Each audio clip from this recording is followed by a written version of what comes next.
How to remove someone from your Netflix account. Let's get started. Launch your Netflix app. Make sure you have already logged into your account. You'll land to the home page. Now at the bottom you're gonna find different option. Navigate to the option of My Netflix.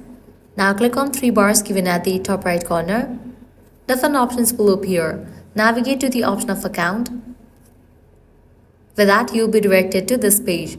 Now scrolling down, you'll find this option of Manage Access and Devices. Click on this option. With that, you'll be directed to this page where you're gonna find all the devices in which your Netflix account is logged in. Now head towards any of the Netflix profile that you wanna remove. Just click on the option of Sign Out.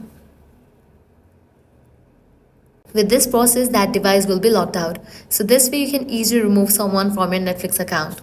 If this guide was helpful, do not forget to like, share and subscribe to our channel. Thanks for watching.